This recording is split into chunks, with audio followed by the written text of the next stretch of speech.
नमस्कार दोस्तों, कैसे हैं आप सभी। क्या दोस्तों आपका भी जो बैंक अकाउंट है वो स्टेट बैंक में है और एक दिन आपके अकाउंट में होल्ड या लीन या फ्रीज लगा दिया जाता है और आप अपने स्टेट बैंक के ब्रांच में जाते हैं और वहां का स्टाफ आपको बोलता है कि आपका जो बैंक अकाउंट में होल्ड या लीन या फ्रीज लगाया गया है वो पटना साइबर सेल ने लगाया है और आप पटना पहुंच जाते हैं और पटना में जाने के बाद आपको पता चलता है कि वहां से तो कोई कंप्लेंट थी ही नहीं।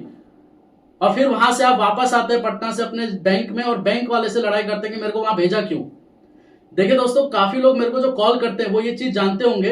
एक बार मेरे को एक कस्टमर ने कॉल किया, मेरे को बोलता है कि सर मेरा पटना साइबर सेल ने जो है अकाउंट को फ्रीज कर दिया है। तो मैंने उनसे डायरेक्टली पूछा क्या स्टेट बैंक का अकाउंट है, तो वो कहते हैं कि सर आपको कैसे पता। तो मैंने बोला कि आप बताइए बस। तो कहते हैं हाँ सर स्टेट बैंक का अकाउंट है। तो मैं आपको बताना चाहूंगा कि स्टेट बैंक का जो साइबर नोडल बैठता है वो पटना में बैठता है और आप पटना चले जाते हैं बिना आधी और अधूरी इंफॉर्मेशन लेके और आपको पता चलता है कि वहां जाने के बाद आपका कंप्लेंट रजिस्टर ही नहीं था।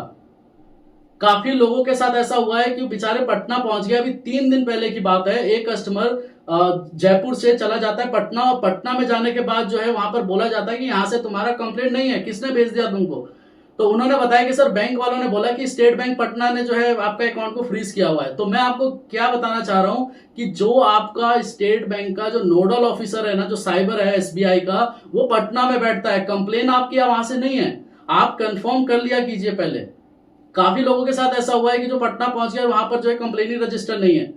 तो इसलिए जो है जैसे पीएनबी का दिल्ली में है हेड ऑफिस साइबर का, बैंक ऑफ बड़ौदा का मुंबई में है, तो इसका मतलब ये नहीं कि उन्होंने वहां पर तो उनका नोडल बैठता है तो वहां नहीं जाना है आपको।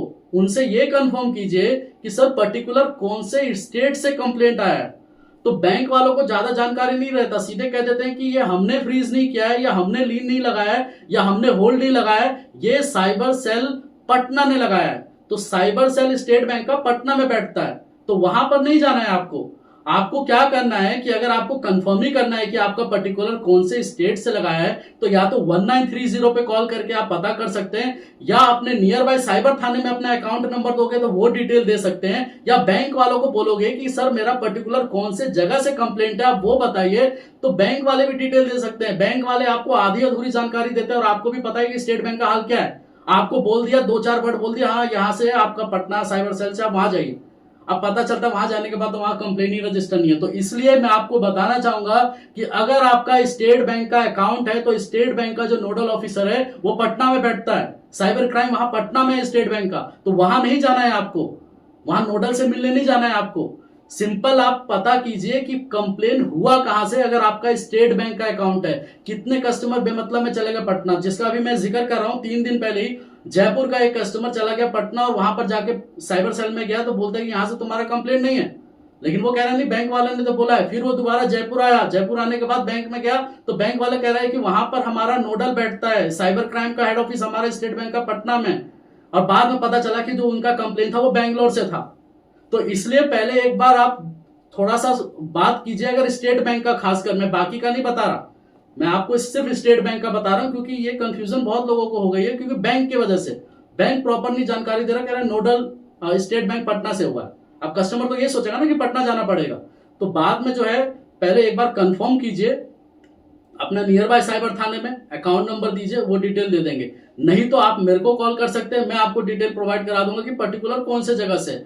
लेकिन आप पहले 100 बार पूछ लीजिए बैंक को, क्योंकि देखिए आप स्टेट बैंक का हाल जानते ही है, वो ज्यादा बात भी नहीं करते, सीधे बोल दिया कस्टमर को। जयपुर के थे बेचारे, अब वो चले गए पटना। वहां पर जाने के बाद अभी वैसे भी इलेक्शन के वजह से बहुत दिक्कत है, वहां पर गए, वहां पर जाने के बाद बेचारे को वापस भेज दिया, बोला यहाँ पर कुछ भी नहीं, आपका कंप्लेंट ही नहीं है यहाँ पर, और पता चला बैंगलोर से। तो इसलिए जो है अगर आपका पर्टिकुलर स्टेट बैंक से कंप्लेंट कोई भी लीन या होल्ड या कुछ भी हुआ है, अगर वो आपको पटना बोल रहे हैं तो आंख बंद करके पटना मत चले जाइए, पहले उससे डिटेल निकलवा लीजिए कि सर एक्नॉलेजमेंट नंबर दे दीजिए, या कुछ भी जो डिटेल है कि पर्टिकुलर कौन सा पुलिस वाला है उसका नंबर दे दीजिए या मेल आईडी दे दीजिए, वो आप बैंक से पहले मांग लीजिए। डायरेक्टली उनके बोलने पे आप चले जाएंगे। आप जैसे पीएनबी का हेड ऑफिस जो है यहाँ दिल्ली में, अब आप रहते हो, मान के चलो कि आप रहते हो बैंगलोर में, और बैंगलोर में आपको पुलिस वाला पीएनबी बैंक बोल देंगे दिल्ली से हुआ है, दिल्ली साइबर सेल पीएनबी से हुआ है, तो आप दिल्ली नहीं जाओगे सीधे, पहले आप प्रॉपर कंफर्म कर लीजिए कि कौन सा पुलिस स्टेशन है, कौन से स्टेट के पुलिस ने कंप्लेन मतलब जो है आपका कंप्लेन दर्ज है और कहां पर आपको एग्जैक्टली जाना है। ऐसी सीधे आंख बंद करके नहीं चले जाइए। और इस वीडियो के माध्यम से काफी लोगों को पता चला होगा कि मेरे को कैसे पता चल जाता है कि आपका स्टेट बैंक का अकाउंट है।